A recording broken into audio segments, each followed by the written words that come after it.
Hi guys, so it's been probably a week since I did my last tutorial, and the reason being is because we're having new carpet being delivered soon, so we took advantage of that and decided to paint some of our rooms in the house. But I'm taking a little break from it, and I thought I'd quickly show you my Faux Batik.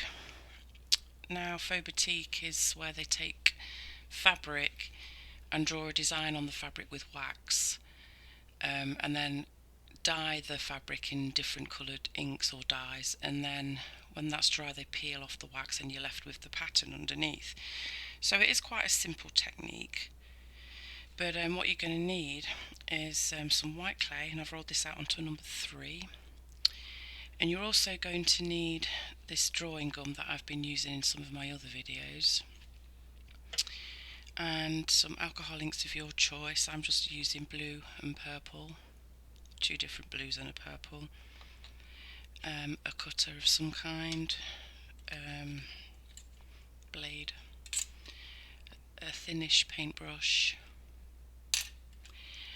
some more white clay for backing, which I've already got rolled out here, and you're also going to need some kind of stamp, but it's better if you use a stamp where the pattern is raised on the clay rather than impressed down into the clay.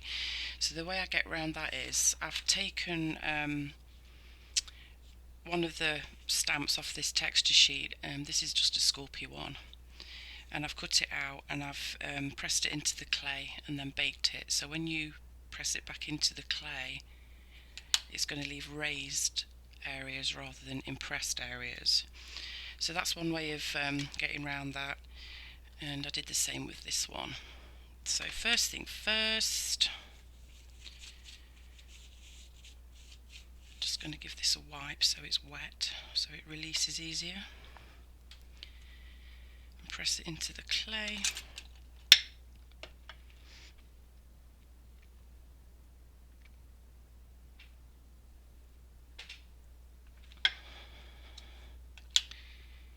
So that's nicely raised.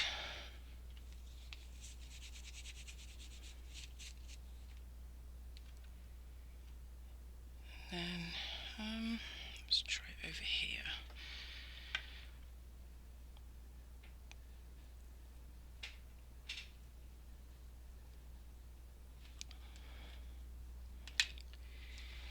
I think I'll add a little bit of the other pattern as well.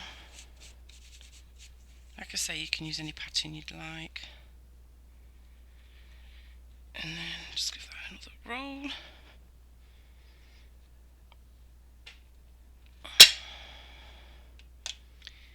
And some of that over here as well.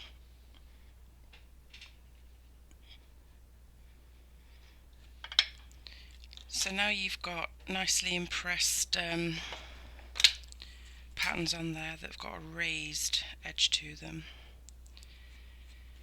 And then the next thing you need to do is take this drawing gum, and I will put the link in the description for this, but I got this from Amazon. And just take a paintbrush with a fairly thin tip, and you're just going to start applying this over those raised areas. There's a bristle hanging out, hang on, just get rid of that.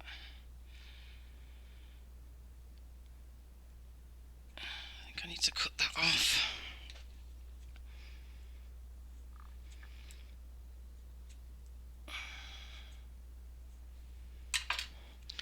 So like I say, dip it in this and then apply it to those raised areas. It doesn't have to be perfect, but wherever you put this, that's where the colour isn't going to get to. So you could even just draw your own design on the clay using this. You don't even need to use a stamp if you didn't want to. So like I could do a few little dots in here like this, and you can do what you like. Just keep drawing over those raised areas. And I'm not going to do all this on camera because I don't want you to die of boredom, but that is all you do. So I'll just do a little bit on the other pattern so you can see.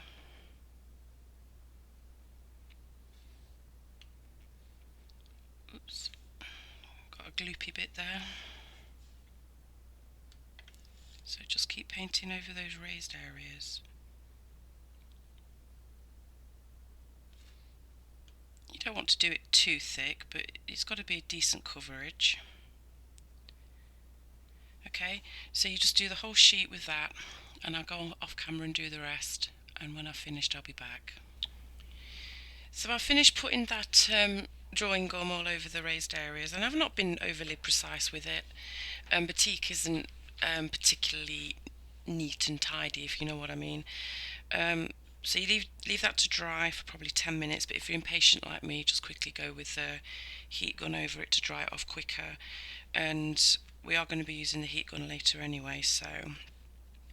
Alright, so that's dry. So now you need to just take another brush, this one's a little bit wider, and just start dropping the inks onto the brush and then dabbing it onto the clay.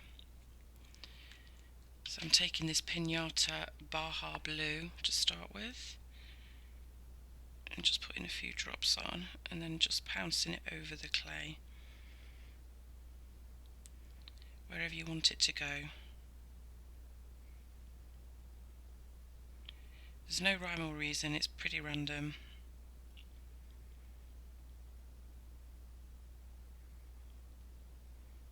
Just keep dropping that alcohol ink on there.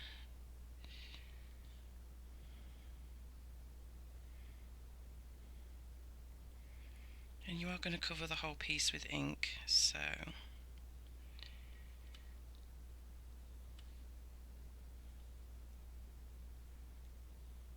few more drops of this one, then I'll change to the other blue.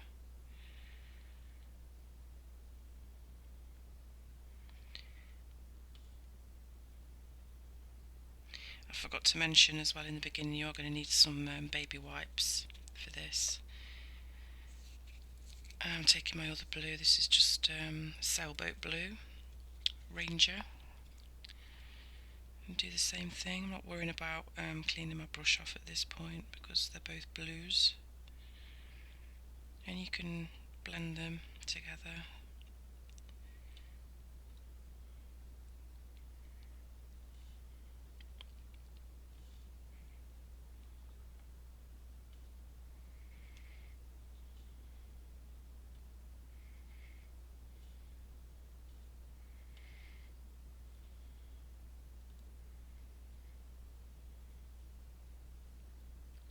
Just a touch more of this, and then move over to my purple.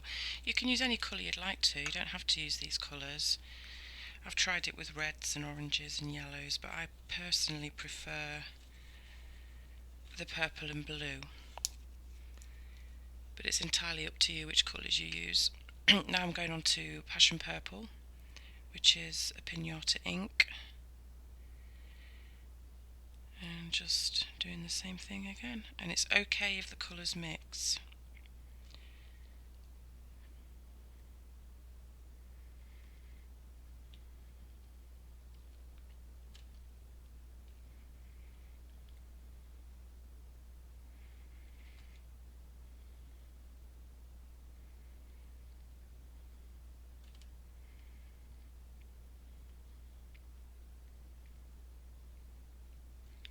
I think I'm going to go back in with some more blue just to fill those little white areas in. Just give my brush a quick wipe. I'm just going to go back in with this Pinata Blue, Baja Blue.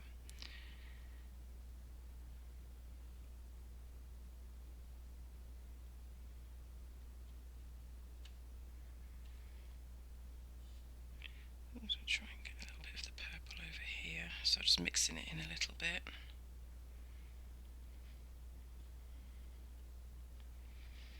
So make sure your whole sheet is covered.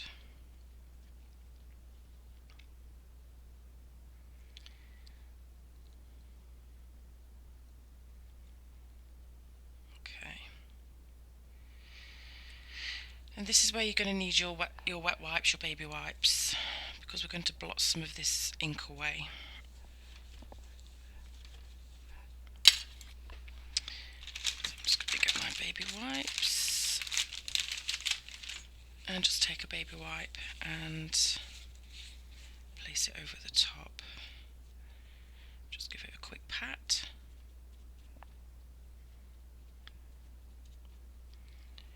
And lift it up.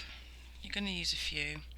Now the other thing that I wanted to do on this is to give it a slightly crackled background. So I'm going to be using my heat gun, but just to help with the process you can spray a little bit of rubbing alcohol on there, and that helps to dry the clay out a little bit. So just periodically spray some on there, and it helps to lift the colour as well, and then just place another baby wipe over the top and pat.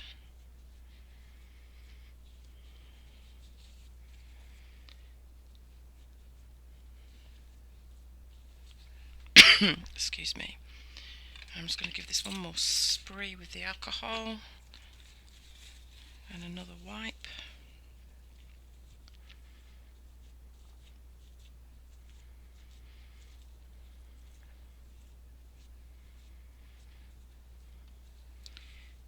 I think that might be it. Just thinking maybe just one more here. It's a little dark. It's a little too dark for me. I want it a little lighter if I can. So one last time. Just keep going until you're happy with it, guys, but I just want one more time with this, just to lift some more of that darkness out of it.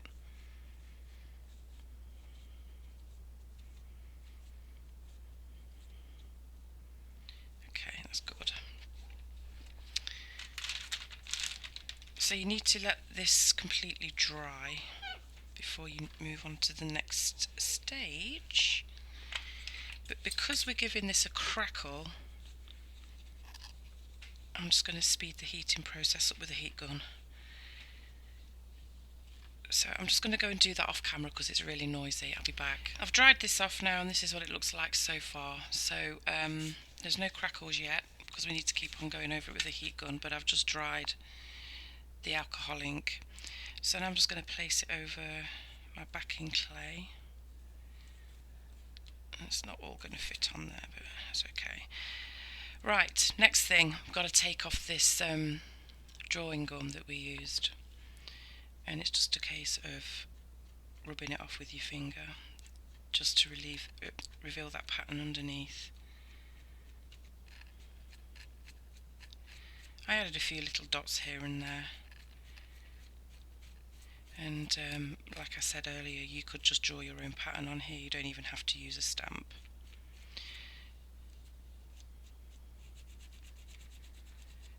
So just rub the whole thing off.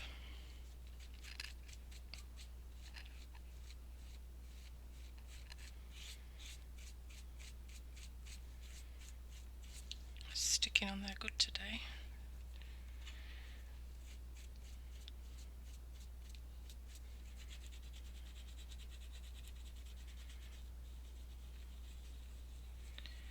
Very simple technique, but I think it's so pretty.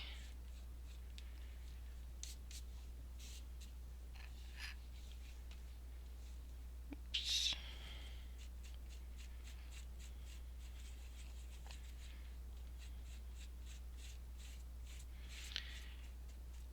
I think that's all of it.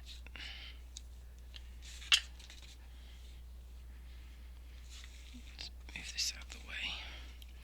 Okay, so this is the result so far. But now I want to take my roller and just give it a firm but not aggressive roll, and it helps flatten out that those raised areas, and then obviously it's helping to stick it to the back of the backing clay as well. Okay. Now I can see some crackles already started to form, but I want more than that. So I'm going to go in with my heat gun again, and when I've done that I'll be back. So I ran my heat gun over this for about 15 seconds, and I'm just going to see now if it starts to get more crackled. So I'm just going to gently, very gently, just run my finger on the back so it cracks the clay. And you can stretch it a little bit as well, just very carefully though. And now you can see the cracks are starting to form. Hopefully you can see that on camera.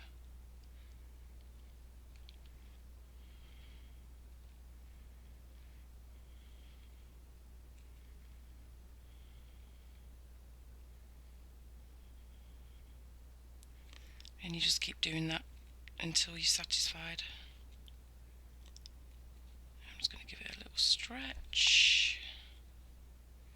Place it back down and give it another quick roll. And that looks perfect to me.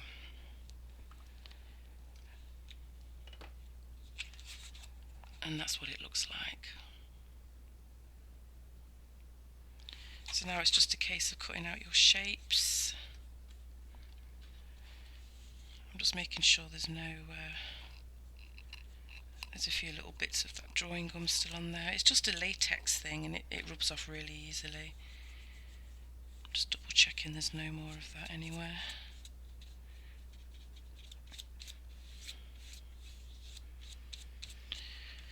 Okay, so now it's time to cut our shapes. What kind of shapes you would want to use is entirely up to you.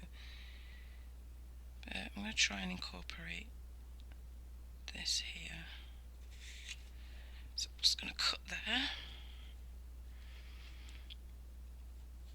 And the good thing about this as well, you don't have to do a massive slab. You could make enough just for one pendant if you wanted to. What other shape should I go with?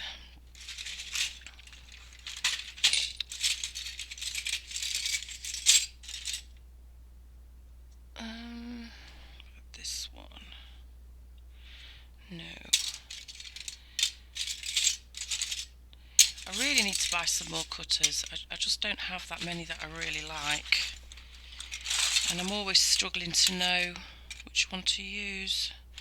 I think I'm just going to go freehand, to be honest, because I prefer my own shape sometimes.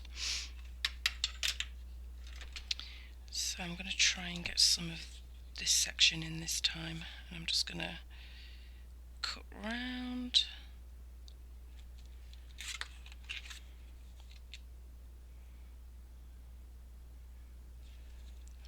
You probably noticed by now that I like fairly large pendants. I like chunky pendants too. Don't really like the smaller, delicate ones. But I'm just going to do these two for now, and then so you can see you can use this for something else. Don't waste it.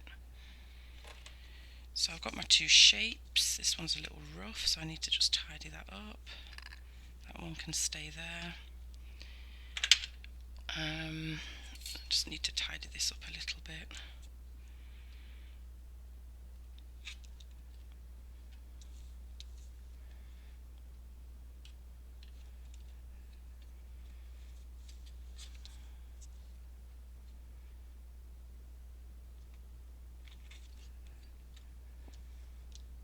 Oops, just tidy this edge up.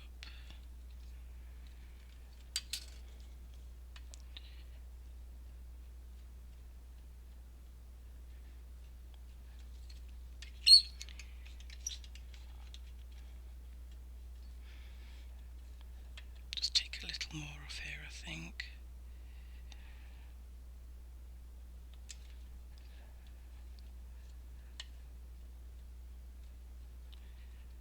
I'm just rounding the edges off a little bit, and I'll try not to scrape my tile too much.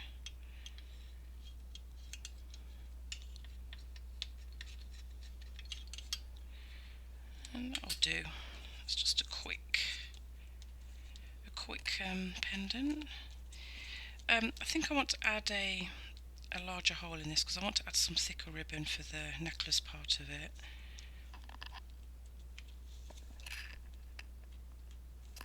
And once they're baked as well, I'll probably give the edges a quick sand just to make sure they're nice and smooth. So now deciding where I'm going to put my hole on this one.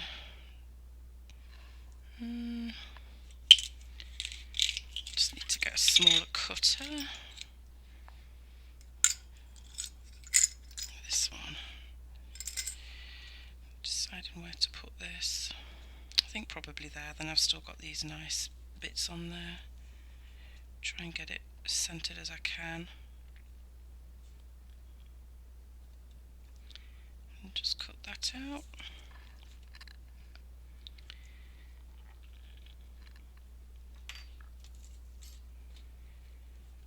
And that's all there is to it, guys. So I'm just going to put these in the oven. And when they're baked, I'll be back. Okay, I finished baking them. I sanded the edges till they were nice and smooth, and I just used a matte glaze on them, although the one I use is actually still quite shiny, but you get the idea. So that's the first one, and I've just attached some ribbon and a pretty bead.